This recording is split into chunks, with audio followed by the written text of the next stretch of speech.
Cumprimento os irmãos com a paz do Senhor. Convido o pastor Miguel para orar pela abertura.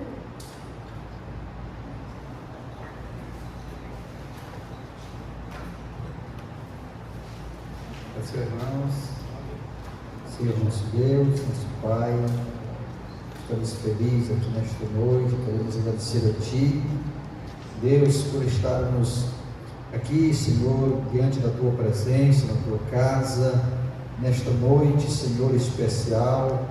Deus, estamos aqui, Senhor, para sermos edificados, para aprendermos, ó Deus querido, algo novo para a nossa vida. Deus eterno, em nome de Jesus, faz com que esta reunião seja uma reunião produtiva. Deus bendito, que o Teu nome, Senhor, seja glorificado nas nossas vidas. Pai Santo, oramos a Ti, somos gratos, Senhor, por tudo. Te pedimos a Tua bênção em nome de Jesus. Convido a Esther para cantar.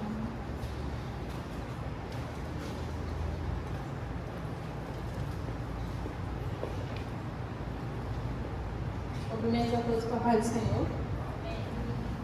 Vamos louvar o hino por ele. Amém? Porque dele, por ele, para ele são todas as coisas. Porque dele, por ele, para ele são todas as coisas. A ele a glória, a ele a glória, a ele a glória, para sempre. Amém. Quão profundas riquezas e o saber e o conhecer de Deus, quão insondáveis seus juízos e os seus caminhos, quão profundas riquezas e o saber e o conhecer de Deus, quão insondáveis seus juízos e os seus caminhos. A ele a glória,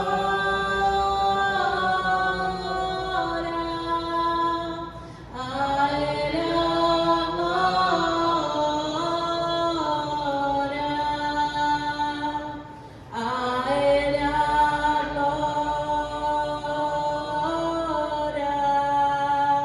para sempre. Amém. Agradeço a oportunidade, em nome de Jesus.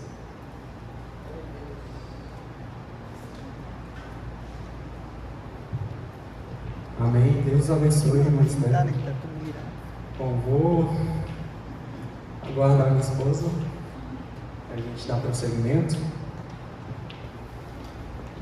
Sejam bem-vindos a todos. Esse é o 5º culto de casais, se não estiver enganado.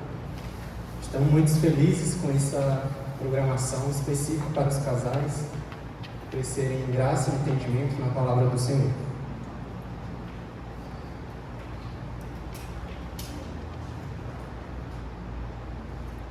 A gente vai fazer algumas dinâmicas para a gente quebrar um pouco o gelo e até se conhecer um pouco, né? A primeira, eu gostaria de pedir que todos fiquem em pé.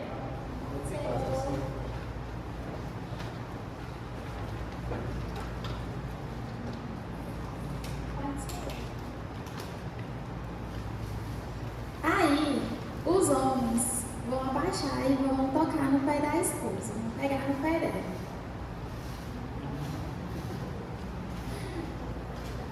Só abaixar e pegar no pé. pode subir. Agora dá um abraço na esposa.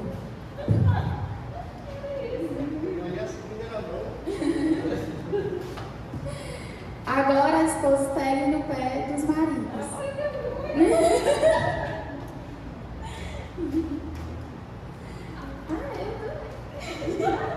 Abraça. O que foi mais confortável e mais simples? Pegar no pé ou dar o abraço? Então, a partir de hoje, ninguém mais vai pegar no pé de ninguém e vamos sempre abraçar, tá bom? Sobre essa dinâmica, eu tenho um comentário, pode se assentar. Que na sexta-feira eu fui buscar minha esposa no trabalho, né? Ela saiu do prédio, aí eu comecei assim, não, por que você fez isso, por que aquilo, por que... Aí eu falei pra ela assim, nossa, tô pegando no seu pé, né? Que é igual a dinâmica que a gente vai fazer lá. Aí eu, então vou te dar um abraço. Aí foi resolvido instantaneamente. É isso. E aí agora todo mundo vai fazer isso. Quando começar a pegar no pé, lembra, não, vamos abraçar, que resolve muito mais simples do que ficar pegando no pé. Ele vai distribuir as plaquinhas e aí a gente vai fazer algumas perguntas, vocês vão ficar de costa um pro outro. E aí, quando a gente for fazendo, vocês vão falando, vão mostrar a plaquinha com a resposta. Se quem faz mais isso é ele ou é ela. E aí a gente vai ver a sintonia do casal.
Quem se apaixonou primeiro?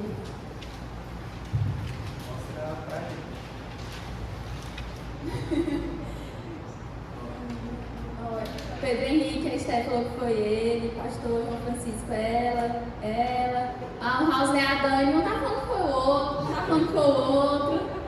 Pastor ele, ela. E aqui, pastor? Também um tá falando que foi o outro. E aí, quem foi de verdade? Quem foi? Bora para a próxima. Quem é mais ciumento?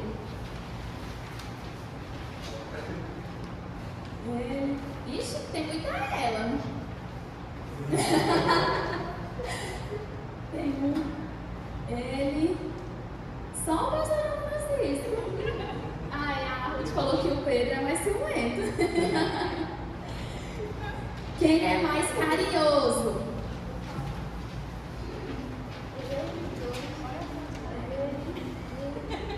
Ele, ela. Só real, como falou que o outro é mais carinhoso. Quem é mais desorganizado? Essa foi rápida. Todo mundo aqui ficou ao contrário. E talvez vocês dois.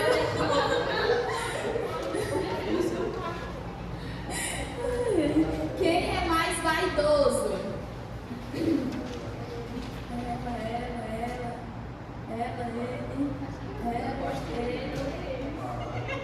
Ele.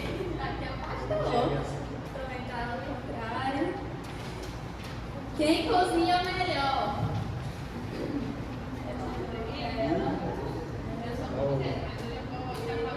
Cleito. Cleito e Pedro Henrique cozinha melhor. Pastor Quem demora mais para se arrumar? O mais novo. Ó, o pastor.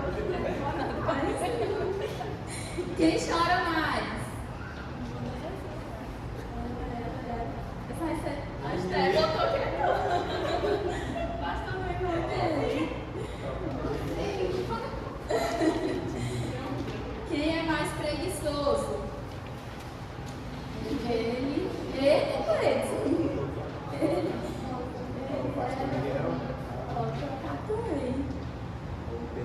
Quem come mais?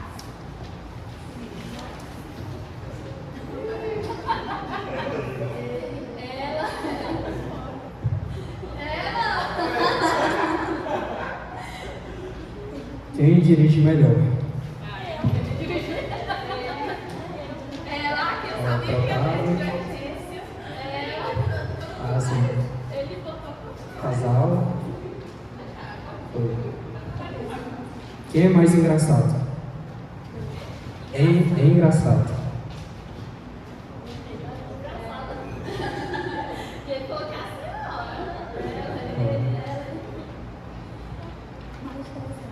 Quem é mais estressado?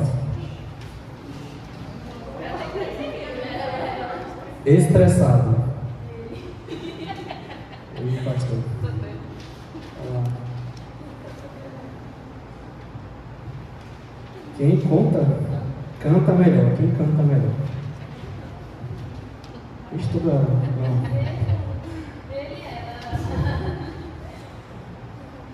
Quem dorme mais?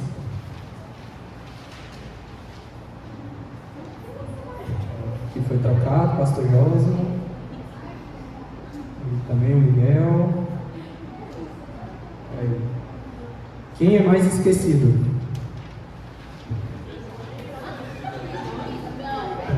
Pastor José, trocado.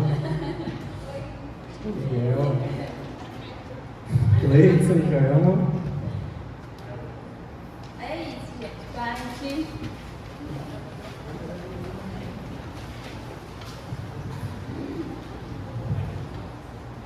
Pra gente se conhecer um pouco mais e até saber se o outro conhece a gente, né?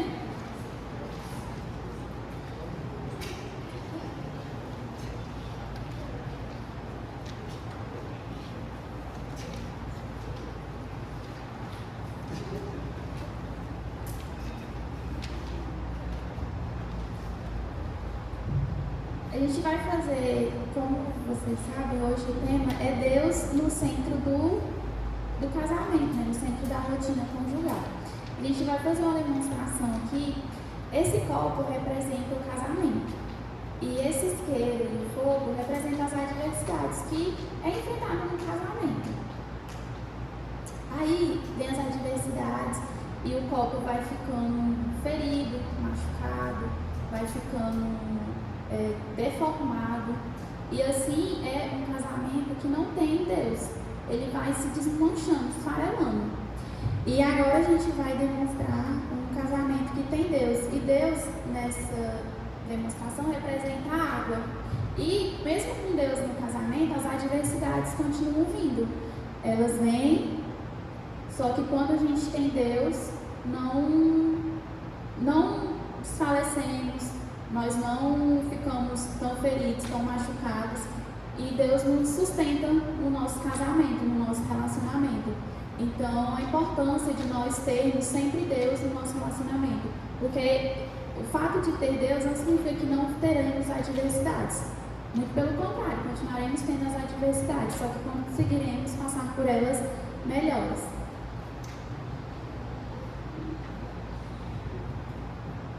Vou chamar o pastor João Francisco para orar, o nosso ministrante de hoje. Então, se eu oro para ele.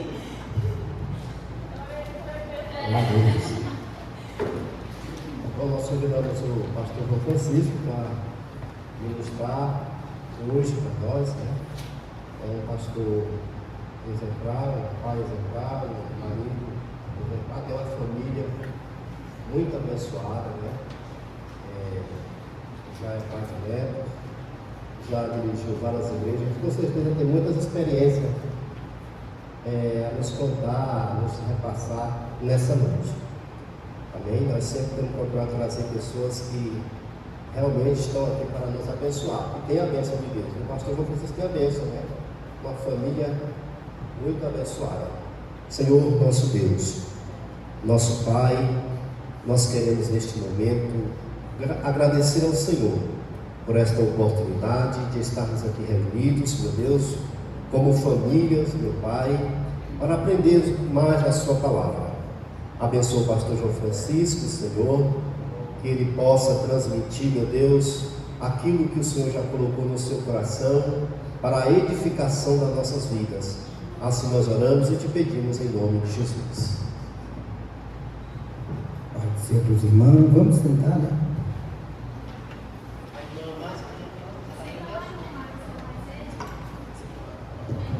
Aí vai ficar mais fácil para...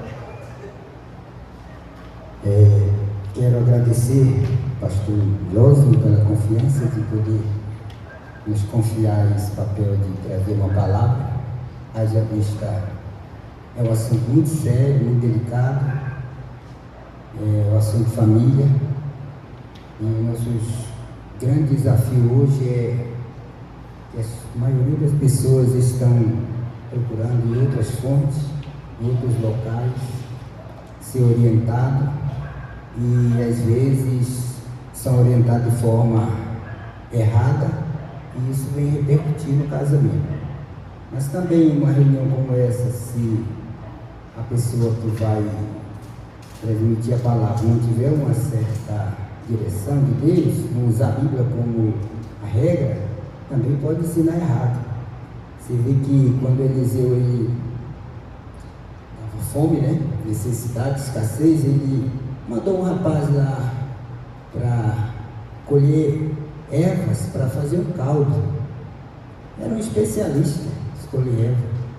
Aí saiu outra pessoa junto e disse: eu também vou colher.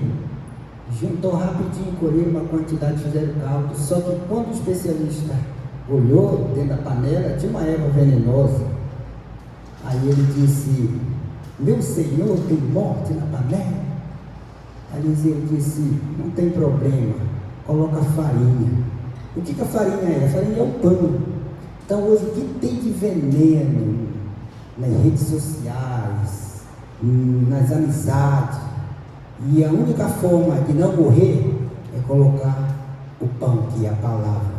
Deixar a palavra preencher o vazio, deixar a palavra direcionar, aí com certeza a gente vai evitar a morte. Eu gostaria de ler um texto aqui, que está lá no tema. É um tema bem desafiador, né?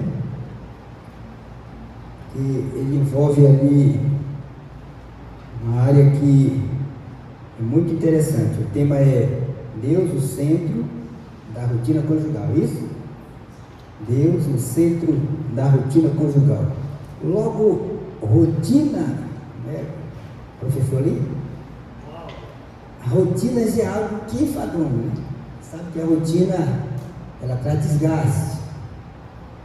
Traz desgaste. Você vê que tudo aquilo que se repete na mesma forma, no mesmo padrão, no mesmo modelo, ele acaba se tornando cansativo, desgastante, e não há mais interesse por ele. Justamente esse é um dos maiores problemas dentro do casamento. Tudo a mesma coisa. Tem gente que tem 30 anos de casado hoje, beija do mesmo jeitinho que ele beijou há 30 anos atrás. Tem gente que tem 30 anos de casado hoje, quando vai abraçar do mesmo jeitinho, não tem nenhuma inovação, nenhuma criatividade.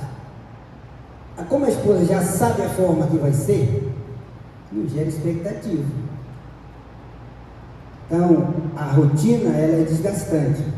E o tema é Deus no centro da rotina conjugal. Eu gostaria de ler aqui o versículo que diz, é o verso 17 de Colossenses 3. E tudo que fazerdes, seja em palavra, em ações, fazei em nome do Senhor Jesus, dando por Ele graça a Deus Pai. Mas se a gente ler só aqui e não ler o restante, que é o verso de número 18, vai ficar difícil de entender como é que Deus vai estar no centro da rotina conjugal, ou no centro do casamento. Esposa, seja submissa ao próprio marido, como convém no Senhor. Marido, amai vossas esposas e não os trateis com amargura. O 20 que já fala sobre o filho.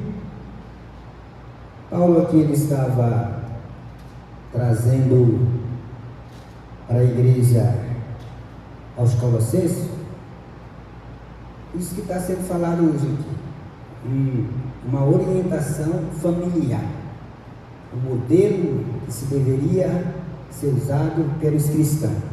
Logo a gente pensa que Deus só está no casamento do crente, não é isso? E não é. O casamento é uma instituição divina para todo mundo, independente de ser crente ou não. Eu conheço pessoas não evangélicas que têm um casamento mais perfeito do que o evangélico. Conheço. Infelizmente a Bíblia diz que tem justo com obra de ímpio e ímpio com obra de justo. Eu conheço pessoas não evangélicas que, se chegar na casa dele, você vê a forma como ele trata a esposa, os filhos, e a esposa trata ele. E eu conheço evangélico, até pastor, já trabalhei até com pastor, que dá até vergonha em determinado lugar, a forma como ele trata a esposa. Mas infelizmente ele vai dar uma palestra de casais. Por exemplo, eu não trouxe nenhum papel aqui, trouxe alguma referência. Por que eu não quis trazer papel? Eu poderia entrar nas redes sociais e pesquisar e fazer, mas seria o quê? Seria apenas um teatro. Eu não ia falar nada daquilo que eu vivo. E hoje a gente está cheio de pessoas que fazem teatro e não vivem. Adianta. Traz. A Bíblia diz que é hipócrita, a hipocrisia é exigir dos outros aquilo que você não faz.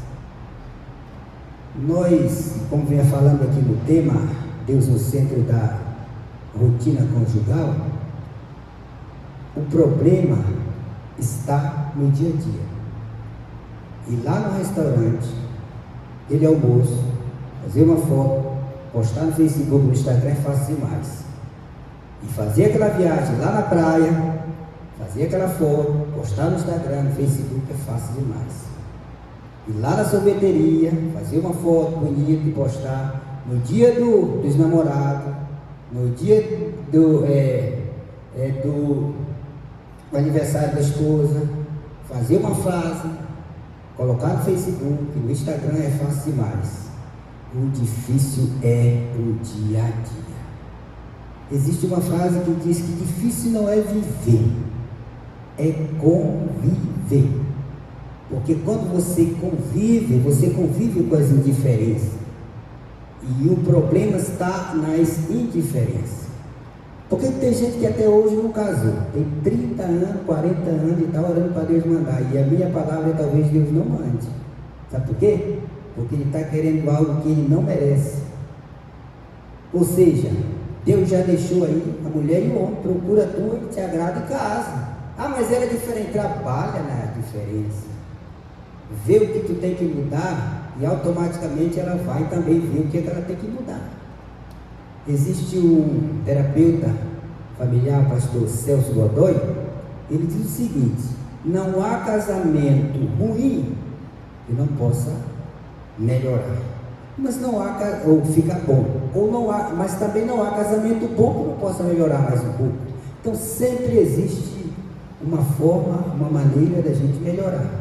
Por exemplo, a convivência. Você sabe que na pandemia, pastor João, você sabe disso, que foi uma avalanche de separação de casais. Justamente por quê, pastor? A convivência. O marido saía de manhã e chegava à noite. É fácil. Chega só cobrando isso, aquilo e tal, não fez isso, ou então cansado, já deita na cama. Pronto. O difícil é quando você vai conviver de manhã, meio-dia, de tarde. Para mim não alterou nada. É melhor. Por quê?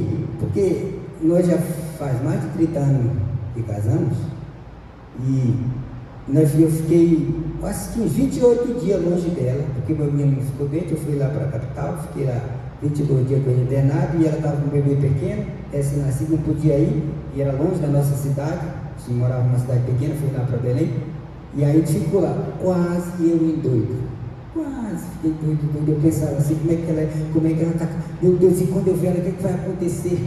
Porque eu nunca fiquei longe, sempre trabalho o dia e volto à noite. Então, para mim, a pandemia não alterou nada, foi melhor. Mas tem para gente que foi um problema, porque não era acostumado a conviver, não convivia. Tem casais que assim, passa. Eu conheço pessoas que o marido trabalha viajando, caminhoneiro, ali. Na semana que ele passa em casa, a mulher pergunta, quando é que tu vai sair, marido? Quando é? E às vezes não é só a mulher, os filhos também. Mas como é que é para ter Deus no centro? Primeira coisa, se Deus é o centro, ele que coordena. Por exemplo, o motorista de um veículo, ele é o centro daquela condução. Tudo que acontecer naquela condução, culpado é ele. Ele é o centro, ele que está conduzindo, ele que está com o volante na mão. Se Deus está no centro do relacionamento, no centro da rotina conjugal, então ele precisa tomar as coordenadas. Se ele não tomar, ele não é o centro. Mas como é para ele tomar? Por exemplo, aqui, Paulo aqui ele já dá um exemplo bíblico, que ele é muito fundamental. Ele começa aqui que a esposa deve ser submissa ao próprio marido, como convém ao Senhor. E marido, amai a vossa esposa e não os tratei com amargura. Eu sei que isso aqui é um tabu para a maioria das mulheres, dizer que tem que ser submissa ao marido. Isso é um tabu. Nem se prega mais isso aqui. A maioria gostaria que se houvesse uma reforma na Bíblia, tirasse, porque isso aqui é o machismo. A mulher ser submissa ao marido. O problema é que, se a gente juntar aqui a conjunção do que Deus realmente quer dizer, a gente vai entender. Por exemplo, o que Deus, através de Paulo, está querendo dizer? Quando o marido ama a esposa realmente, como a Bíblia diz, que se entrega por ela, é fácil ela ser submissa. É fácil. Por quê? Porque ela sabe que ela está obedecendo alguém que jamais vai querer o prejuízo dela, só vai querer o melhor. Mas por que tem homem que ele não ama a esposa nessa altura? Porque não é submissa, é difícil amar gente teimoso. Você está dizendo que não, ele está tentando, vai quebra a cara. Eu conheço casal assim, deixa ela quebrar a cara, deixa ela se lascar para lá. Por quê? Porque não é submissa. Então, se não é submissa, é difícil de você amar uma pessoa que não é submissa, que não lhe atende, que não lhe atenta. A gente, quando olha para a palavra submissão, de uma questão, de uma visão popular, no dia a dia, a gente olhar, é humilhar a mulher.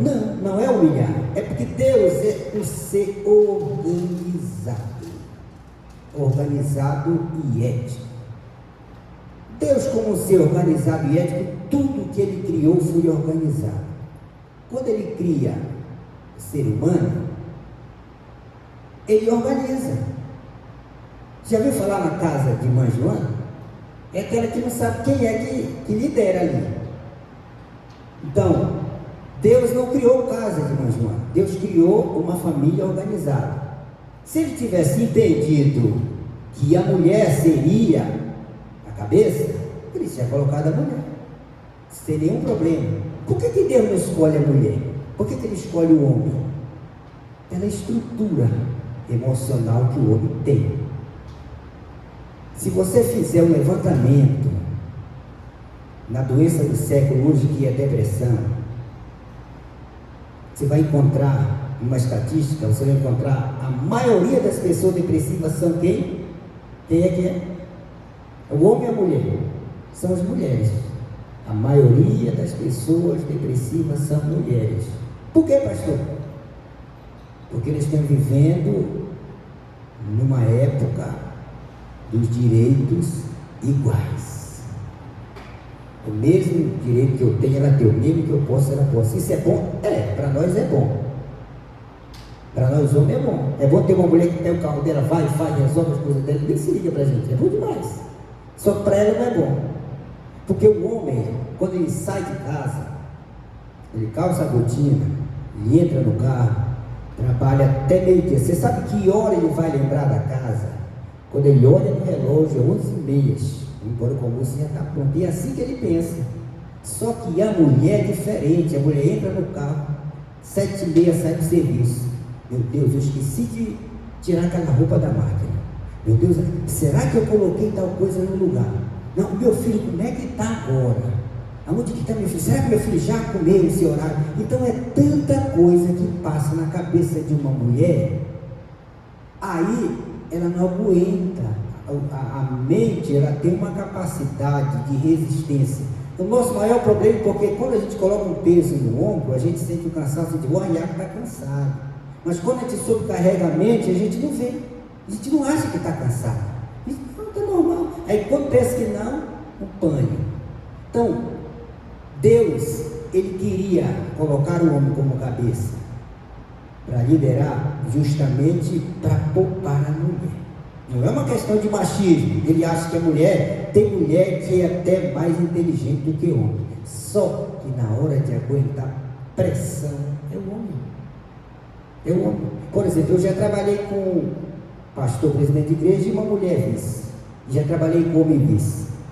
É ruim demais, pastor, trabalhar com uma mulher vice. Qualquer coisinha que o senhor fala, o que ele quer dizer?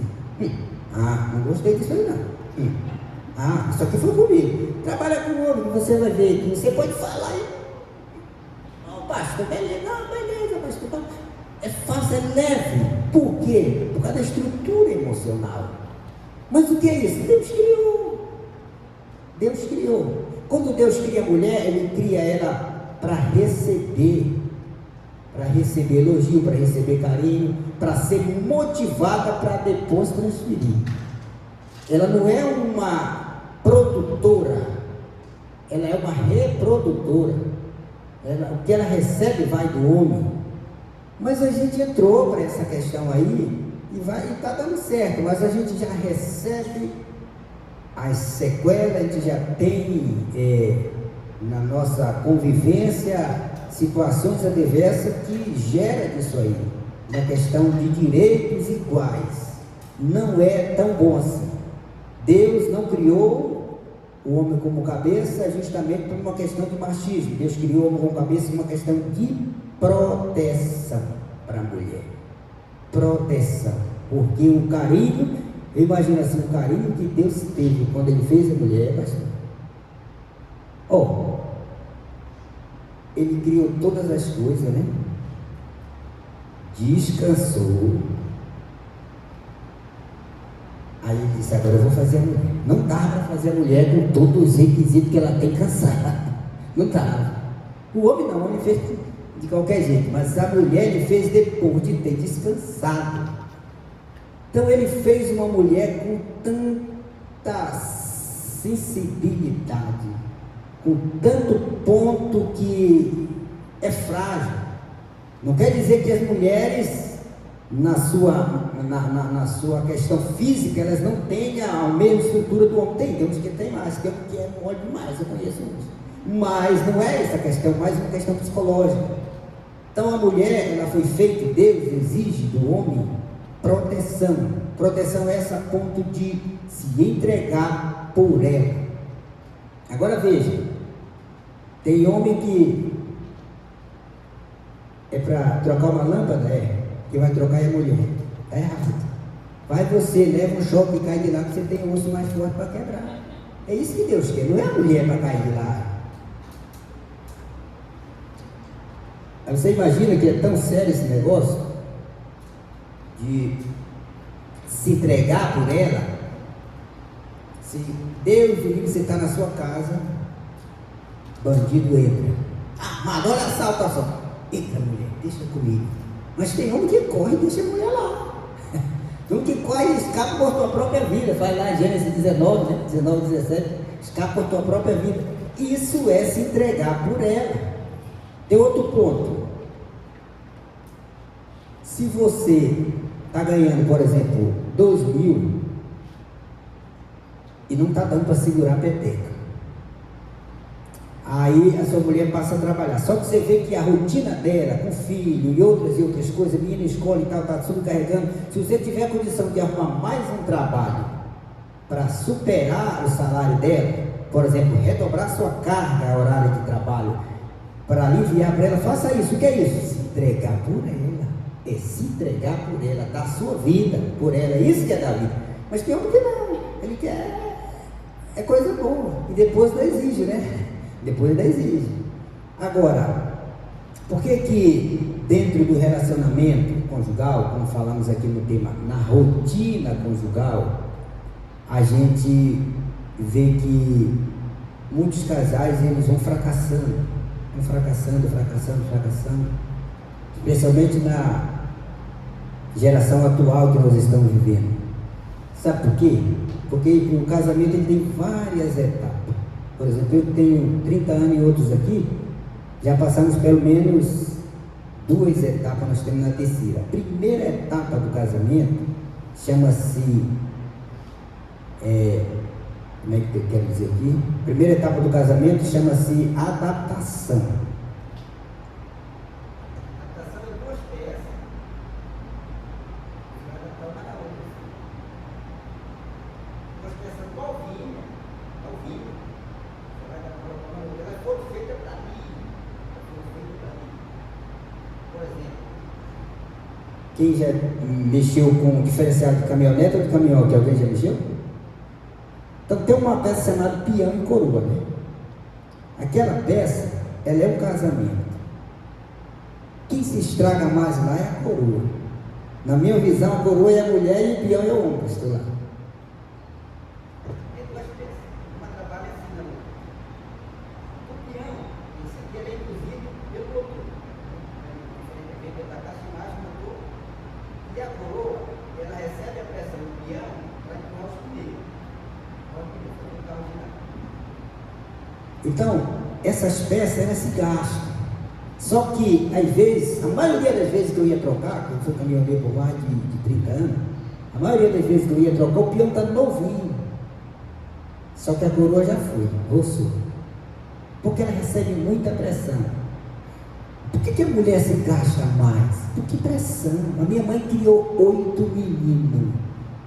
Quando meu pai morreu, eu tinha 16 anos, assumi o comando da casa, tinha 7 meninos depois de mim. Hoje eu fico imaginando, eu acho que a minha mãe tinha uma estrutura emocional, pô, senão ela tinha endoidado. 5 meninos homens, mano, um menino homem perturba, pastor, mora no interior, ele está matando pinto, ele está quebrando vasilha, ele está fazendo acontecendo. Então vê a pressão que uma mulher recebe. É o caso da coroa. A coroa, por que ela gasta mais do caminhão? Porque ela recebe o impacto da pressão. Quando o peão precisa, botou aciona, o peão vai lá e dá a pressão dele. Aí ela desgasta mais. Aí a gente vai trocar, o peão está novinho, só que ele não serve para uma outra coroa. Se você pegar, comprar só a coroa, primeiro não vende.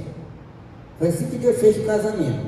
O casamento é único. Essa questão de substituir, a Bíblia diz, goza a vida com a mulher da tua mocidade. Porque o segundo casamento já é mais diferente.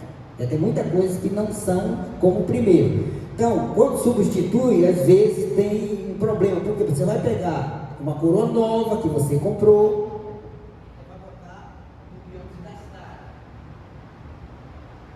Não vai ficar justo 100%. Não vai ficar justo 100%, vai sempre ter uma folga.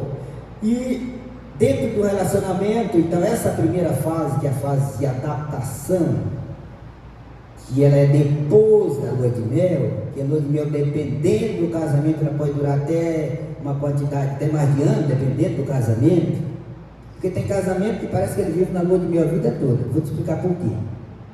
Eles casam, ele almoça na casa da mãe com o pai, ele janta na casa da mãe com o pai, ele toma café na casa da mãe com o pai, está na lua de mel a vida toda, tem 30 anos, mas não assumiu. O que é que, quando é que a gente sai da lua de mel? Quando a gente assume os deveres da casa. A lua de mel não é só o romantismo em si. A saída da lua de mel é assim, ô minha filha, Casemos, saí da lua de mel, agora encarar nossa realidade do dia a dia. Qual é a nossa realidade do dia? Tu faz o almoço, eu te ajudo aqui, eu faço para ali, eu vou para o trabalho, tu fica cuidando da casa. Saímos de uma rotina só de lazer, só de prazer, e vamos para uma rotina diária básica que é o do dia a dia. Então, quando a gente sai da lua de mel e entra para a vida, então vem essa questão de adaptação. Adaptação é aquela que na casa da mãe era assim, agora o meu marido é diferente, ou a minha esposa é diferente. A minha mãe fazia o café assim, só que o café dela não é igual da minha mãe. O feijão da minha mãe era assim, o feijão dela não é igual. Eu não estou me acostumando com o teu feijão. Não, eu vou ter que ir na casa da minha mãe comer o feijão da minha mãe, porque eu não estou gostando dele. Isso é a fase de adaptação. Então, dentro dessa fase de adaptação, tem muitos casais que não conseguem prevalecer isso aí. E tem outros que conseguem ultrapassar, mas fica uma sequela. Tem coisas que o marido nunca gosta do que a mulher faz. Sabia disso? Tem pessoa que tem mais de 20 anos de casado, eu não gosto disso que a minha mulher faz. Desse tipo de comida que a minha mulher faz, não gosto. Eu gosto da minha mãe, minha tia, não sei de quem, mas da minha mulher eu não gosto. Porque foi uma sequela que ficou na adaptação. Ou seja, dentro da adaptação, o que ele poderia dizer? Meu esposo, olha, eu fui lá em casa, eu vi como é que a minha mãe faz o feijão dela. Bora ver se nós faz igual? Vamos sozinho. Coloca um corona aqui, olha, agita pra cá. Aí dava certo, mas não, ele só cobra, como vocês falaram, só cobra, não gostei, tá ruim. Aí a ponta dela diz, eu também não vou mais fazer. Tu quiser comer, eu vou comer na casa da mamãe agora. Você é ela que faz bem? Então, dentro dessa fase de adaptação, que é os primeiros anos de casal, é um dos problemas. Tem casais que não conseguem ultrapassar essa primeira barreira. Aí chega e fala, não, vai para casa da tua mãe que eu vou para minha casa, que não vai dar certo de jeito nenhum, não deu certo. E é tanta coisa, tem gente que até pelo crente dental, porque um vai apertando, ele é bem, que existe o jugo desigual que a gente chama, não é só crente com não crente. O jugo desigual, por exemplo, é uma pessoa introvertida com uma pessoa extrovertida, é jugo desigual. Uma pessoa, como falamos aqui, uma pessoa estressada com uma pessoa bem calma, é jugo desigual. Agora, dá para você ir levando, mas é um jogo desigual. Então, dentro dessas questões aí, tudo isso é adaptação.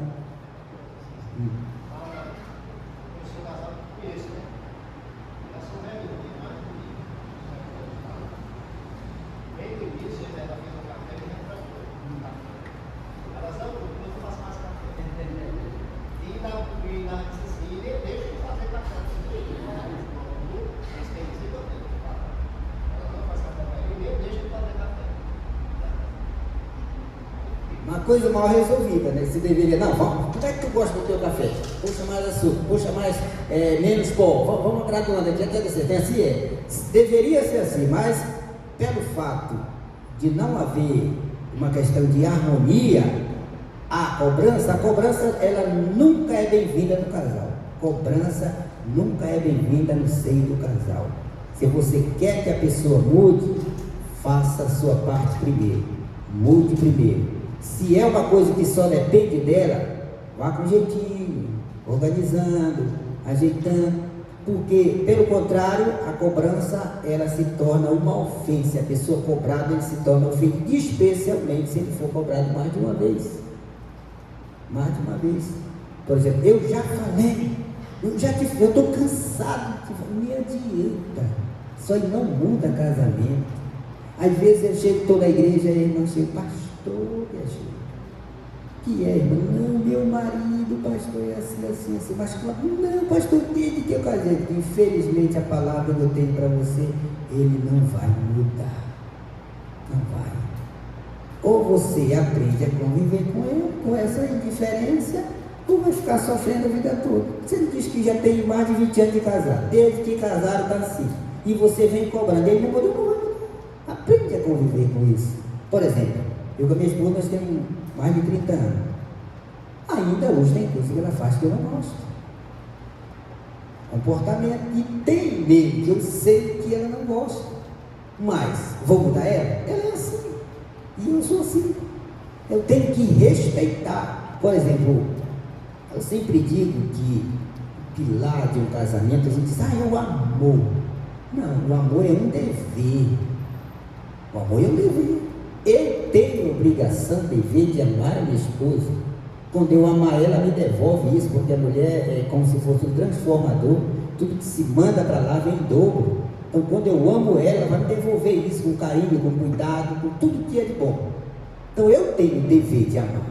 Então, um pilar do casamento não é o amor é o dever. Quais são os pilares do casamento? Tolerância e respeito. Ah, mas eu já estou tolera, te prepara. Deixa a coisa aí, meu amigo. Me empresta o ouvido, deixa a coisa aí, tolera tanto que for necessário. 20, 30, 40 anos até a morte separar. Tem que tolerar. Não dá, se você for rígido, pega a letra comigo e assim, não vai. É só troncos e barrancos. Deus não está no centro, porque Deus não é Deus de confusão. Tinha uma certa frase que diz que uma família muito religiosa casou, aí já moravam, alugaram uma casa e mudaram para aquele bairro lá. Aí muito religioso colocaram uma placa assim: essa casa pertence ao Senhor Jesus. Mas eles brigavam de manhã, meio-dia e de tarde. Panela voando lá de dentro, e cabo de vassoura e tal. Aí o vizinho curioso, quando eles saíram, foram lá e acrescentaram embaixo: mas está alugada por diabo. A casa pertence a Deus, mas está alugada por diabo. Como é que eu quero que Deus esteja no centro do meu relacionamento, se nós brigamos de manhã, meio-dia e de tarde? Deus vai viver em meio da confusão? Não, Deus não é Deus de confusão, é Deus de paz, não Deus de confusão. Como é que eu quero que Deus esteja no centro do meu relacionamento, se eu maltrato a minha esposa com palavras? O texto diz aqui, para ela não viver amargurada. O que é uma pessoa amargurada? O que tem de esposa amargurada com o marido por certas atitudes não é pouco. Está vivendo, gosta dele, ele tem, por exemplo, você sabe por que uma pessoa fica com o outro, mesmo com uma dificuldade dessa, até mesmo com amargura? Você sabe por quê? Ele tem 30 qualidades. Aí dentro dessas 30 qualidades ele tem uma que é ruim demais. Só que ele tem 29 boas. Aí quando ela pensa em deixar ou ele pensa, ela diz: mas ele só é ruim nesse ponto. Em todos os outros ele é bom. E ele só é ruim aqui. E se eu casar com outro que seja pior do que ele, eu vou continuar com ele. Isso é bom? Não, não é bom. Não deveria ser assim. Deveria se tratar com respeito. Por exemplo, a gente como pastor, a gente enfrenta cada coisa. Chega na casa da visita do irmão da igreja, vai visitar ele lá. Aí no bem que a gente está lá, vai a teima, lá na mesa, na hora que o pastor está lá. Aí a irmã vai dizer assim: ô irmão, pastor, eu comprei essa caixa, pastor. Pastor, eu comprei essa caixa barata, foi R$2.000. Aí a irmã: 2.000 nada, pastor, foi 2.200. Não, mulher, foi 2.200. Lá vai. Moço, é simples. Mas o que tem de a gente enfrentar isso? A gente fica, meu Deus, e agora? Não, porque não, foi 2.200. Por que ele não resolve? Ih, amor, tu esqueceu que tu falou pro pastor que a caixa foi 2.000, foi 2.200, amor. Ah, tá, outra hora eu vou falar com ele, eu falo para ele. Eu sim que resolvo. Não, mas tem que debater. Tem que debater. Pastor, em maio do ano passado, eu fui fazer uma viagem na casa de meus pais. Em maio não, foi em junho. Não, foi em junho, lá vai a tempo, pastor. Por nada. O que não deixa para depois? E pastor, minha esposa, tu te enganou, tu falou pastor bem em maio, mas não é. Fala para ele que não era em maio, era em junho. Mas não, tem que ficar na lata. Aí eu te pergunto, Deus está no centro? Não tem como estar.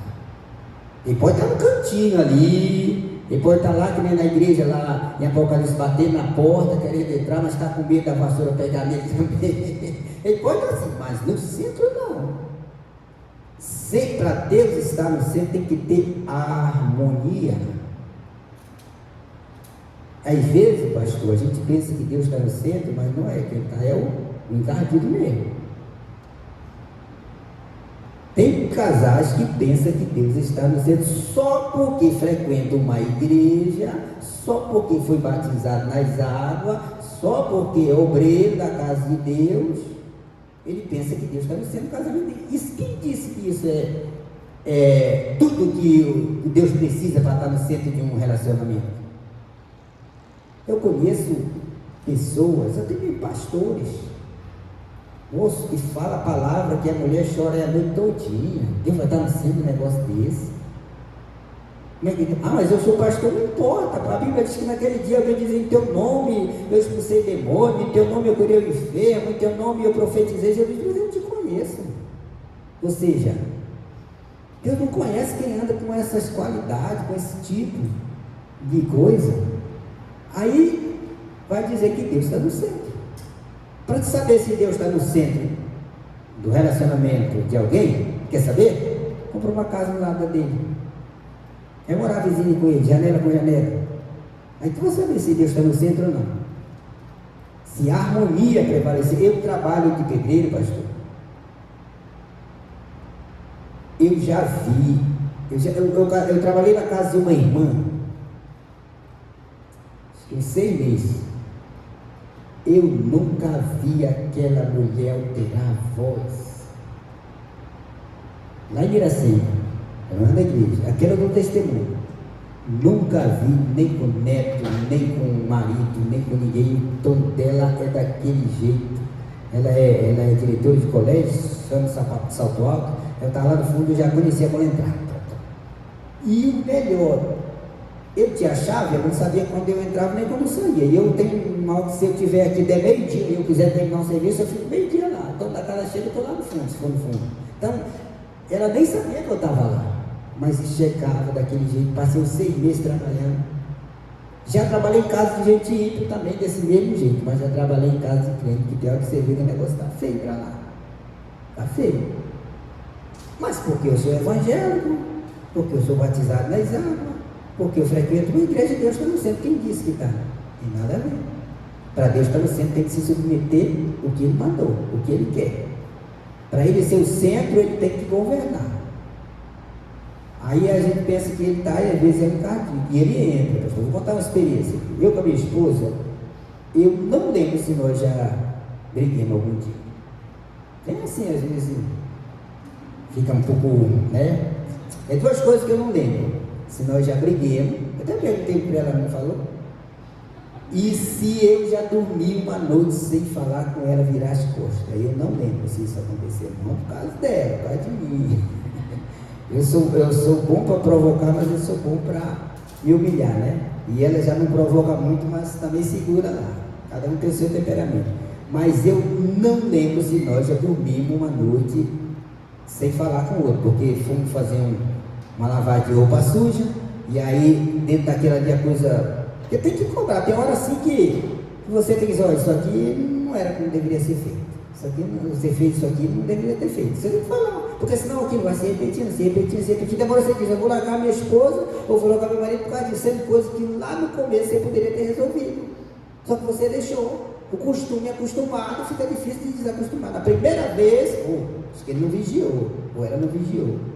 Segunda vez, esqueceu. Na terceira vez, para aí. Comigo não. Gritar comigo, não, senhor. Não, para aí, calma aí, não vai funcionar assim não. Aí vai, ou ele ou ela vai pensar: estou errado mesmo. Mas aí deixa, grita uma vez, grita 2 vezes, grita 3 vezes, altera a voz e vai. Aí lá, aí eu vou esperar criar essas meninas, aí vem mais outro menino, vou esperar esse menino crescer, aí vem mais outro, aí vai. Quando chega lá, 30 anos de casar, sabe o que acontece? Eu vou deixar ela. Aí se deixa, a gente, mas por quê? Não, meu irmão, mas não é de hoje. A gente já viu há muito tempo. Por quê? Porque não resolveu o problema. Quando você encara a realidade, ela não se torna mais um problema. Dentro do relacionamento, tem hora que você tem que encarar. Mas hoje não vai ter costela, não tem problema. É melhor uma noite sem costela do que uma vida atribulada. Melhor ser, amor, em vez de intimidade hoje, vamos organizar as coisas, porque tem umas coisas que também eu permito. Primeira parte do casamento chama-se adaptação, a segunda parte chama-se educação de filho. É a segunda parte. Sabe por quê? Porque a mãe quer de um jeito e o pai quer do outro. O pai corrige, a mãe defende. A mãe defende, o pai corrige. Aí vai aquele negócio. E aí entra a mentira no meio. Por que mentira, pastor? O teu pai não pode nem saber disso. Você acha que Deus se agrada disso? Aconteceu lá um problema lá entre os meninos.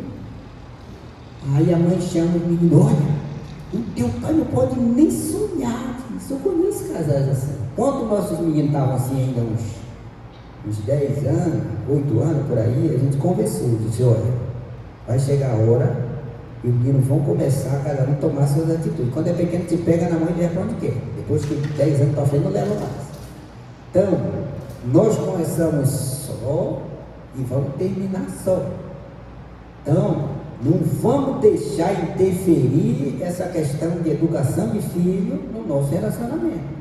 Beleza. E graças a Deus, olha, pelo contrário, é mais rígido do que eu.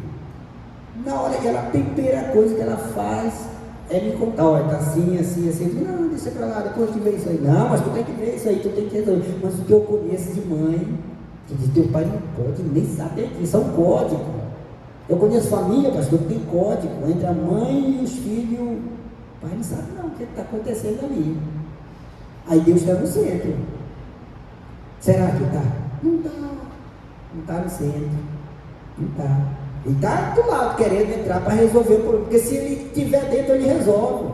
Se ele chegou onde Lázaro estava, ele ressuscitou. Se ele chegou aonde o filho da viúva de Naim estava, ele ressuscitou, o filho de Jairo, e curou os enfermos. Por que ele pode resolver um problema? Mas ele não está no centro. Se ele estivesse no centro, ele conduzia. Então a gente tem que ter, às vezes, cuidado para não perceber. Então, levando em consideração que eu falei que eu nunca discuti com a minha esposa, mas uma vez, nós estávamos dirigindo uma congregação, já tinha o menino quase que tudo pequeno, e o menino pequeno dá trabalho, era uma vilazinha. Eu sei que ela estava cuidando desse menino, estressado desse menino. A gente estava construindo a congregação, tinha pedreiro construindo a congregação que a igreja pagava, e ela fazia o almoço com esse pedreiro, lavava a roupa deles, tudo, era uma vila à parte. Tinha um barco da igreja que estava sendo construído, e ela fazia comida para o carpinteiro do barco, e mais o ajudante dele, e lavava a roupa deles tudo. Uma vez por mês ela fazia um mutirão para trabalhar, e ela fazia comida para 10, 15 homens nesse mutirão. Aí o que acontece? Eu comecei a perceber que o encardido começou a achar uma brechinha. Quando eu falava alguma coisa, ela já respondia: mas será o que está acontecendo? Aí tá. Quando ela falava, mas que já me arrumei do meu Deus, essa mulher já fica essa fala e ficava. Não, aí eu já respondia na altura, ela já respondia. Meu pai do céu, aí foi. Um dia Deus me despertou, sabe o que é isso? É o encardido que está entrando. Ele que está entrando, repreende ele. Aí quando ela falava de lá, eu não tratei desse assunto na época com ela, eu falei para ela muitos anos depois. Quando ela falava de lá, que o negócio pegava aqui, eu dizia: o sangue de Jesus tem poder, Satanás, sai da minha casa, aqui não te pertence, aqui quem tem que mandar é Deus, eu te repreendo em nome de Jesus, sai. Não falava nada. Eu não sei se ela entendeu que nós não tratamos do assunto na época, eu não cobrei ela por isso, eu fiz a minha parte, aí as coisas foram voltando ao normal. Então eu entendi que ele entra, irmão, ele entra, porque aonde há perfeição, é lá que ele quer estar. Onde está bagunçado já é dele. Ele já plaqueou, já está plaqueado. Agora, onde há perfeição, é lá que ele quer entrar. Mas às vezes, irmão, a gente aponta a arma para o alvo errado. Quem é que tinha que sair de lá? Era ele. Quem trouxe, não sei se foi eu, se foi ela que trouxe. Porque tem alguém que traz. Você sabia disso? O encardido entrar dentro de um lago, ele trouxe. Eu não sei se foi eu, se foi ela que trouxe. Mas ainda bem que ele foi embora. Então o que acontece? Ele entra porque há uma brecha, alguém trouxe, alguém hospedou ele, alguém hospedou. Se ele hospedou, ele está lá de boa. Aí ele vai começando a botar divisão, botar contenda, conflito entre a família e vai. Aí quando pensa que não, você briga com a mulher, Ou a mulher briga com o homem. Ou seja, é o alvo errado. Nem o homem nem a mulher. É o inimigo que tem que sair. Não é o marido ou a mulher. É o inimigo que tem que sair. Se ele sair, o pai reina. Mas enquanto ele está, não reina a paz. E aí, então, essa experiência eu vivi. E com essa minha experiência, o que eu já vi, pastor Glória, de casais que trocam as farpas assim mesmo na lata. Parece que o cordão já veio esticado. Na hora que um fala, e o outro já responde: você sabe o que é isso? É ele. Tem jeito não, pastor, ele está lá. Tem legalidade. Ah, mas eu jejum todo dia. Jejum, mas dá brecha. Jejum, mas dá legalidade. Se tem legalidade, ele está lá. Se não entender que ele está ali querendo destruir, ele vai destruir mesmo. E o casamento é para a vida toda. Então essa fase de educação de filho tem que ter harmonia, que nem o Pedro, que está no gerou o primeiro, né? O Danilo. Então essa fase, o Jean do pastor está entrando para ela, está entrando. Agora que a menina vai querer se vestir do jeito que ele vai exigir, ele diz: não, ela tem que se vestir desse jeito mesmo. Não, mas eu não gosto. Não, mas tem que se vestir assim. Aí vai entrar. Não, ela foi para tal lugar, eu não queria que ela fosse. Não, ela tem que ir mesmo, deixa ela ir. A liberdade que eu não tive com a minha mãe, que não deixava, agora ela vai ter, minha filha vai ter. Eu vejo muito isso. Então é aí que começa o conflito. Foi bem até aí. Mas na hora que começa a educação dos filhos, adolescentes, então aí entra uma situação que o inimigo acha uma brecha. Então tem que haver harmonia. Nós vamos conversar. Como é que vai ser? Tem hora que a tua vontade vai prevalecer, tem hora que é minha. Não, naquele dia liberou, agora não vai liberar, porque eu não gosto. É harmonia, tem que entrar em harmonia, não fazer estragar, sentar e conversar. Essa é a segunda parte. A terceira parte, pastor, é as duas peças, coroa e peão desgastadas. Depois dos 60, ou mesmo dos 50, depois de 40 anos, né, que aí entra para a terceira idade, aí então nós temos peão e coroa desgastados, mas temos que desgastar mais. Dependendo da saúde, às vezes é o homem, às vezes é a mulher. A probabilidade é da mulher desgastar mais que o homem. Só que dependendo da saúde, às vezes é o homem, às vezes é a mulher. Aí você imagina, aquela peça está forte, aguenta. Mas ele morre. O homem fala o seguinte, pastor: ele morre amanhã e hoje ele pediu para a mulher. O homem é terrível. Ele está na última e não se entrega. Só se for um caso mesmo que ele esteja em cima de uma cama paraplégica. Mas se ele estiver andando, já a mulher é mais diferente. Se deu a cabeça, não, hoje não, porque deu a cabeça, minha cabeça está doendo. E coisa assim, bati o dedo hoje, não tem dedo batido, não tem cabeça doendo, não tem nada. Ele é terrível. Então o que acontece? Quando essas peças se desgastam, aquela que desgastou mais, você tem que perceber: ou minha mulher está mais desgastada, ou meu marido está mais desgastado. Então aquela que está mais forte tem que ir mais devagar, né? E quando a gente é novo, é fácil. Sabe o que é fácil?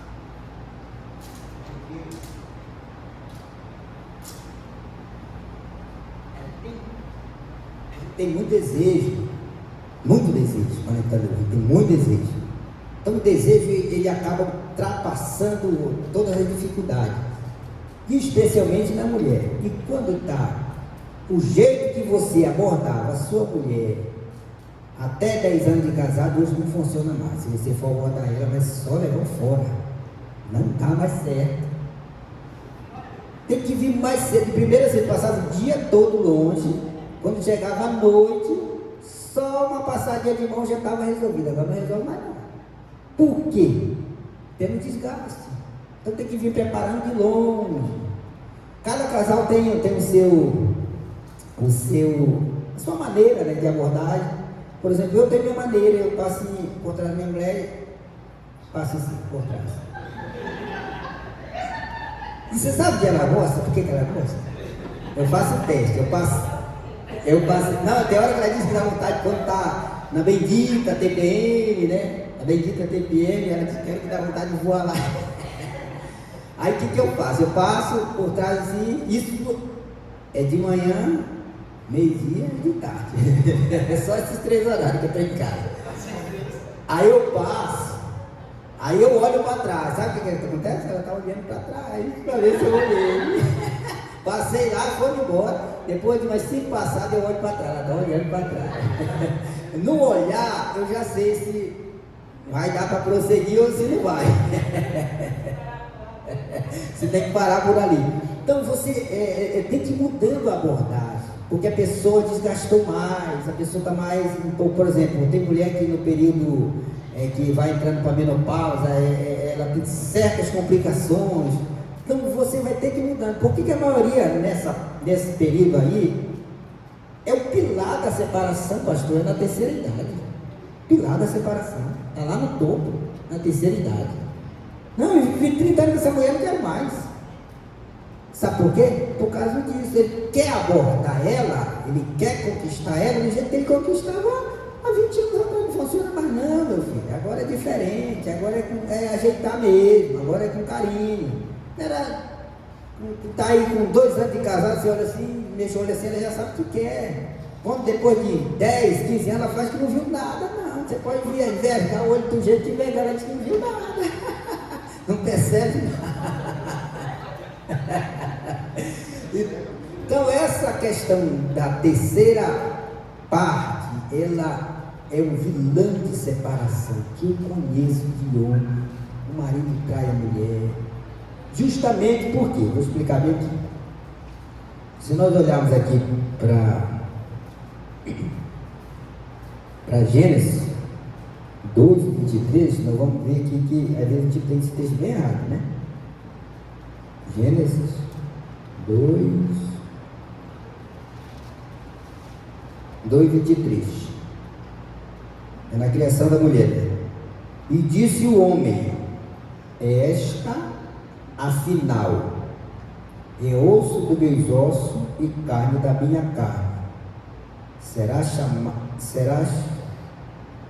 carne. Chamar-se-á varoa, porque do varão foi tomado. 24. Por isso deixa o homem o pai e a mãe e une-se a sua mulher, tornando-se os dois uma só carne. Quando a gente olha para esse versículo, a primeira coisa que a gente vê que a maioria diz é casamento. Isso aqui não é casamento. Se provar que não é casamento, isso aqui é sexo, isso aqui não é casamento, eu provar dentro.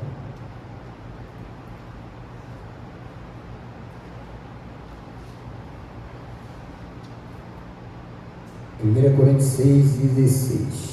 1 Coríntios 6, 16.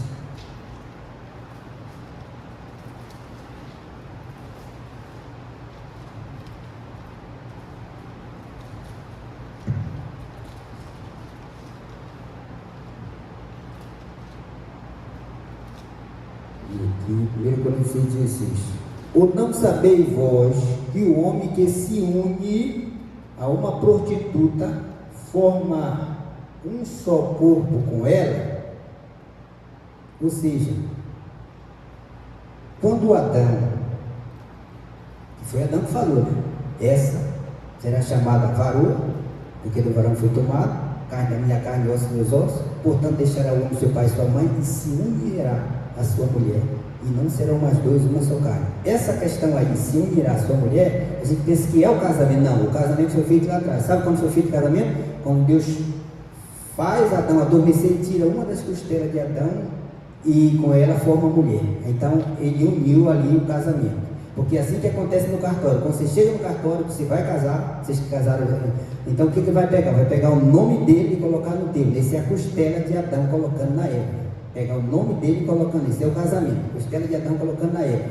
Então a partir daquele momento ela é propriedade sua, pertence a você e você a ela. Por quê? Pelo fato de pegar o nome e colocar. Então quando Deus adormece o Adão, ele tira a costela e implanta a Eva, então ele fez o casamento. Quando Adão acorda do sono, que vê a Eva, que eu acredito que a mulher mais bonita que pisou nessa terra foi a Eva, porque foi Deus que fez com tanto carinho descansado. Então ele olha e diz: essa será chamada varoa, porque do varão foi tomado, é carne da minha carne, osso dos meus ossos. Então deixará o homem, seu pai e sua mãe se unirá. Sua mulher está falando de sexo. Está dizendo que a união aí que ele está falando é através de sexo. Quando você faz o sexo com a sua esposa, você está se unindo corpo, alma e espírito. Aí Paulo vem para completar, Paulo disse assim, que aquele que se junta ou faz sexo com uma meretriz, ele forma com ela um corpo, pelo fato de ter mantido relação sexual com ela, então ele está formando com ela um corpo. Ou seja, existe pessoas que são casadas, mas não são uma só carne. Na terceira idade isso funciona muito. Pessoas casadas, mas não são uma só carne. Por quê, pastor? Porque não praticam mais sexo. Não praticam. Mora junto, na mesma casa. E o pior é que eu conheço certas senhoras bonitona, ajeitadona, arrumadona, maquiadona, mas não rola, pastor. Não rola. Não tem o que faça.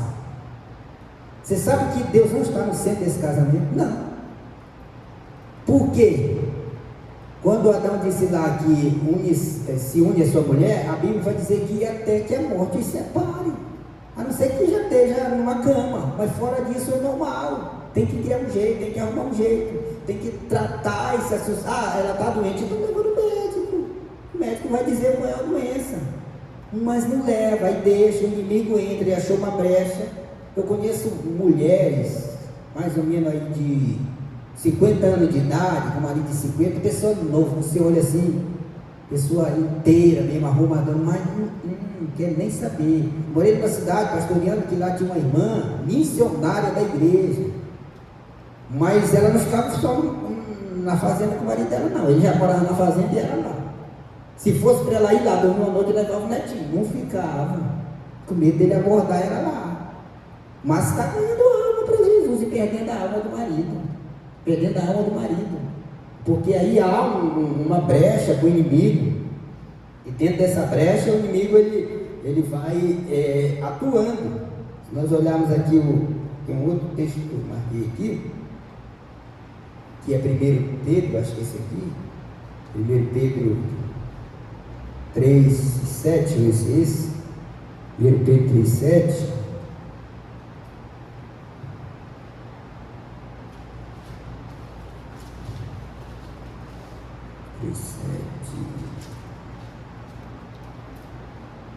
marido, vós igualmente vivei a vida como do lar, com discernimento, tendo consideração para com as vossas mulheres como parte mais frágil.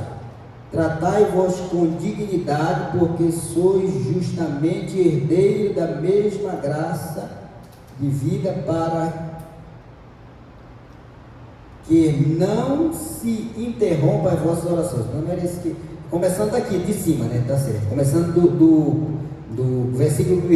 Mulheres, sejam igualmente submissas aos vossos próprios maridos, para que, se ainda não obedece a palavra, seja ganho sem palavra, igualmente por meio de procedimento de suas esposas, observa-se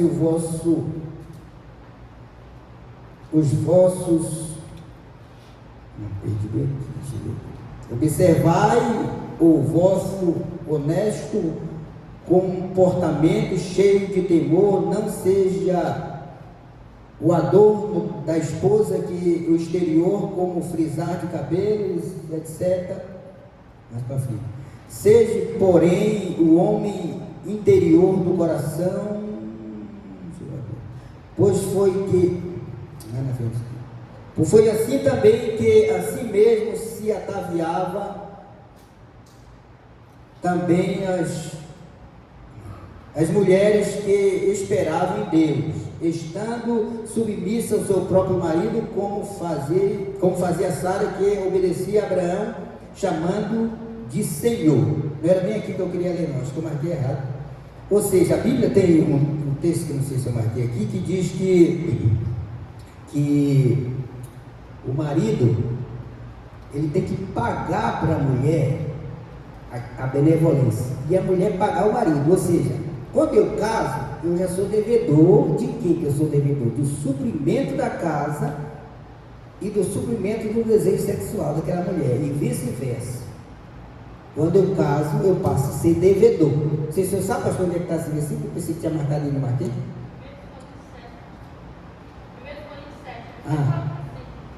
Primeiro?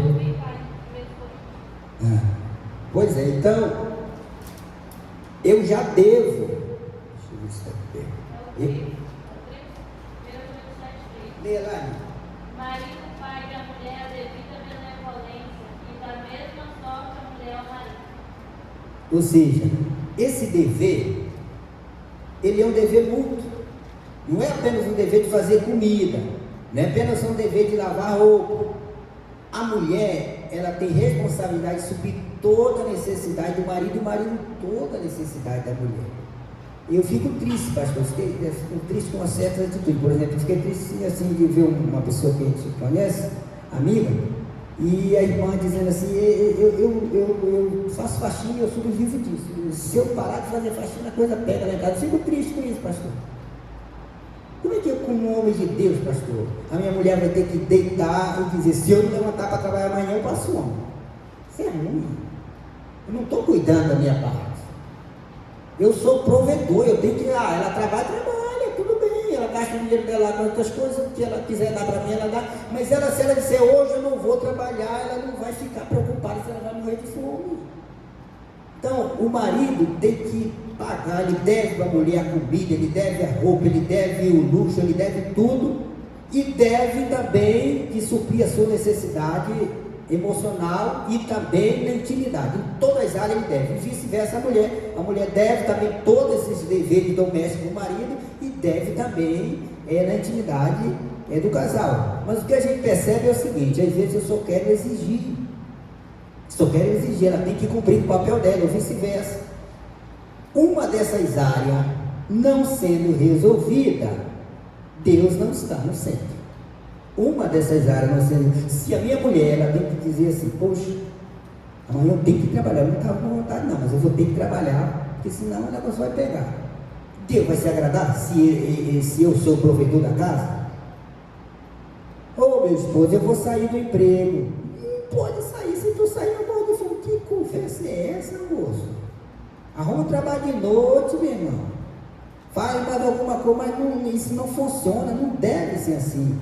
Se ela pode, se ela está podendo trabalhar, eu achei interessante uma atitude da minha nora. Eu tirei o chapéu para ela. Ela desafiou. Quando a minha netinha nasceu, que ela tinha por aqui, do Gessé, aí tá, ela pegou lá no emprego dela, pegou a licença na maternidade, ficou lá um período em casa, cuidando do neném também. Depois ela foi lá, a empresa que ela trabalhava, mandou ela trabalhar remoto de casa, né? Deu lá um período, tal. Agora, tal dia você vai trabalhar. Eu tenho que voltar. Aí, quando chegou o dia dela voltar, a Gessé trabalhava. Sabe o que ela disse? Eu não vou trabalhar. A mãe dela, o que é isso? E todo mundo diz, ela está certa. Ela está certa. Como é que ela vai largar a filha dela aí, a Léo? Ela vai dar para quem essa menina? Uma menina de 6 meses, ela vai botar onde essa menina? Vai fazer o quê? Se não dá para você levar para o trabalho, se não dá para levar para lá. E o meu filho se virou nos 30. Aí foi o tempo que ele entrou ele trabalhava empregado e começou a fazer aquele trabalho de marketing digital e fazia lá e trabalhava ali e foi se virando nos 30. O homem tem que se virar nos 30, meu filho. Não existe isso. Você tem que saber, no dia que você tira uma filha, uma família de baixo da sua casa, você tem que saber que a responsabilidade é tua. Se ela quiser ajudar, ela ajuda. Se ela não quiser, a responsabilidade é sua. Ela não pode deixar os filhos dela, que ela está cuidando ali, criança de 4, 5 meses ali, na casa de qualquer um aí, para sofrer maus tratos, porque você não dá conta. Vira à noite. Meu genro agora está trabalhando noite e dia, virou um.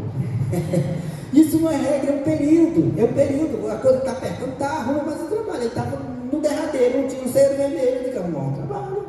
Arruma mais um, até passar, um dia passa. Ainda bem que nunca acaba, mas não é mal que dure para sempre. Mas o que eu não consigo entender, Deus no centro de uma família onde o marido não assume a responsabilidade dele como marido, como provedor do lar. Ou a mulher também se foge do compromisso. Você sabe que essa questão, você viu que foi Adão que falou. A Eva estava feita lá, mas não falou nada. Adão que falou. Existe o pastor Paulo Duarte, que é um dos que eu gosto de acompanhar ele e o pastor Josué Gonçalves, são meus mentores, eu gosto muito de acompanhar eles. Então ele diz o seguinte, que a cabeça do homem é só sexo. Não é, o problema do homem é o seguinte: o sexo para o homem é terapia. O homem pode lhe pegar o trabalho duro que ele pegar. Pode ser no sol, pode ser trabalhando em pedreiro, pode ser batendo na banca. Não sei se vocês já cavaram buraco para fazer alicerce. Já cavaram? Vocês já cavaram alicerce com a banca na pedra? O dia inteiro batendo na mão, chega a farisca fogo.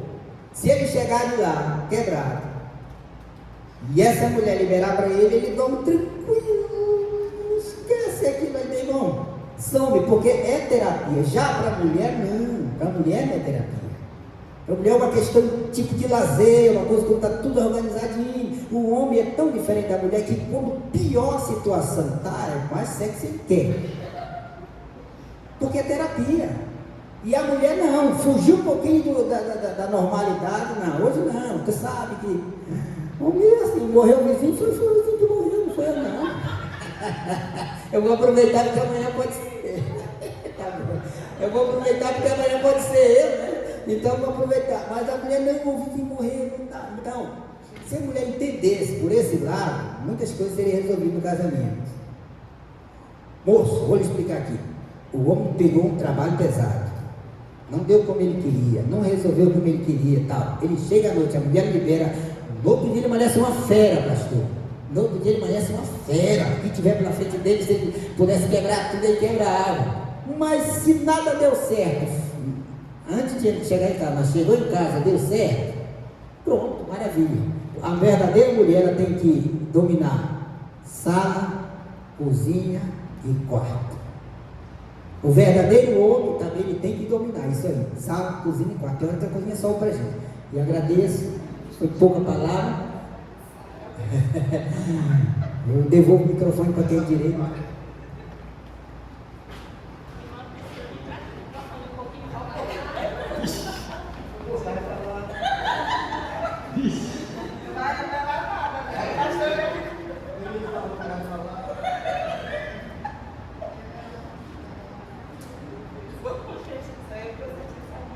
Não, gente, é porque eu sentia que, igual o Davi sentiu quando ele cortou a orla da roupa de Saul. Quando o pastor disse assim: pastor, qual é a referência? Eu respondi antes do pastor, né? Então eu quero pedir perdão para meu esposo e para a igreja também, tá bom? Eu errei.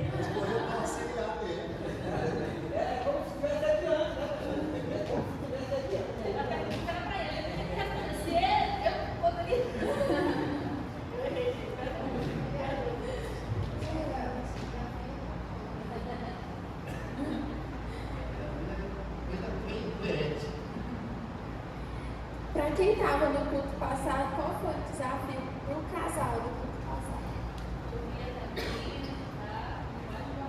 E cumpriu? Cumpriu, Pedro Henrique? Joelma, Cleice, Pedro, pastor, cumpriram? Diga o passeio dos casais. Eu cumpri.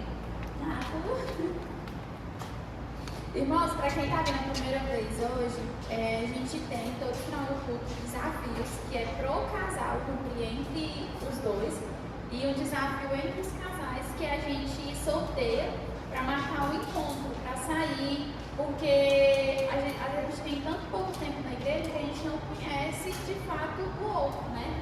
Então a gente sorteia, sempre sorteia 2 ou 3 casais e sai, ou marcar um almoço, um jantar e sai o casal, e aí tem aquele momento de comunhão, de conhecer como que está o outro casal.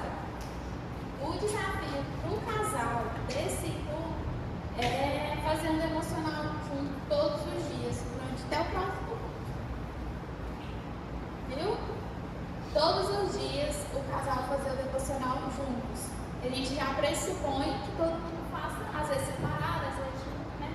Mas tentar fazer junto o devocional, para que a gente possa cada dia mais, né, trazer Deus no centro do relacionamento. E aí a gente vai fazer o sorteio agora dos casais para esse mês. Aí eu queria saber quem está vindo a primeira vez, se quer participar desse sorteio, se a gente pode colocar vocês no sorteio para vocês sortearem com algum casal para sair, marcar alguma coisa. Pode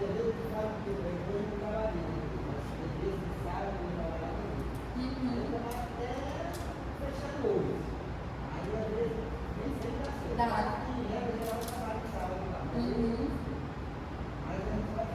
Não.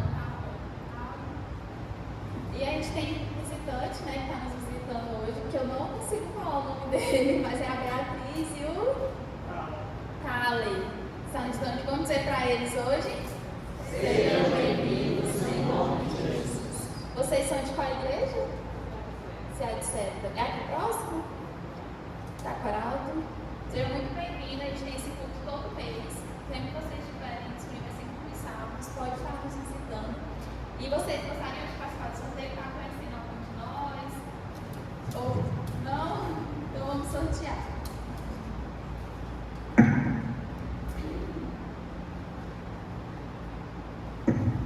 Diego e Sâmia. Se for repetido, a gente vai em João Francisco e Márcia. Aí, ó, vocês vão sair com o Diego e com a Sâmia. Alça e Dani. Miguel e Edneia. E aí eu não falei, tem premiação. Tem premiação no final. A gente está marcando todos os casais que estão cumprindo e no final do ano. E no final do ano a gente vai premiar os casais que mais cumpriram os desafios. Jósimo e Antônia. Danilo e Priscila. Deixa eu ver quais vocês pegam o pé. Ah, nem é vocês quatro. Eu me abri só pra dizer. Não, se você não cumprir. Pedro, Henrique e Esther. Pedro e Ruth.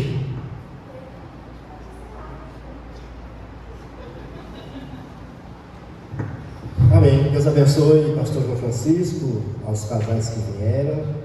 É muito bom. A gente sempre aprende algo a mais, né? Com as experiências uns dos outros, né? Quando o pastor João Francisco estava falando que nunca dormiu separado aqui da irmã Márcia, eu lembrei do pastor Manuel de Jesus, uma vez que brigou com a esposa dele, com a irmã Eunice, e ele foi deitar lá no sofá, né? Aí estava lá, quando deu meia-noite, disse que ele deu um grito. Ela falou: que foi, rapaz? Os demônios estão querendo me pegar aqui. Aí depois veio para cá, se deixa eu levo. Aí disse que ele correu, agarrou ela e se agarrou para abraçadinho e descobriu o demônio. Mas às vezes isso acontece, né? O casal dormir assim, o demônio fica lá, né? Outra coisa também, que esses dias eu fiquei assim, pensando, né? E lá no meu trabalho, às vezes aparece uma pessoa, duas mulheres que são casadas, né? E elas foram sair assim, não sei se é a macho ou a fêmea, acho que deve ser a macho, né? Foi lá, abriu a porta do carro para a outra entrar e fechou, né? Aí eu digo: rapaz, eu nunca fiz isso com minha mulher. Eu fiquei assim pensando, né? Até eu falei para a irmã Diana, pastor, você aprendeu aí agora, né? Mas é interessante, né? Eles parecem que estão mais assim, eles sempre vivem assim, se carinhando, se beijando direto, e às vezes o casal, que às vezes poderia fazer isso, não faz, né? Cumpre o protocolo direitinho. Amém? Vamos colocar de pé, vamos encerrar. Deus abençoe. Alza, venha fazer essa oração. Encerrando aqui, por favor. Amém, irmãos? Oremos. Senhor Deus e Pai, te agradecemos, Senhor, por esse momento maravilhoso aqui, Senhor, na tua casa, que foi de aprendizado. Tudo que foi ouvido nessa noite, Senhor, que nós possamos não ser apenas ouvintes, mas praticantes. Abençoa, Senhor, todos os casais que aqui compareceram. O Senhor sabe das necessidades, o Senhor sabe o que tem que ser repreendido, o que tem que ser colocado em prática. Fique conosco, leva-nos em paz para os nossos lares. Muito obrigado, Senhor, por esse momento. Te agradecemos em nome do Senhor Jesus Cristo. Amém. o amor de Deus, a graça de nosso Senhor Jesus Cristo, a comunhão do Espírito Santo seja com todos, não só agora, mas para todos sempre. Todos nós dizemos amém. Amém. Vamos tirar foto.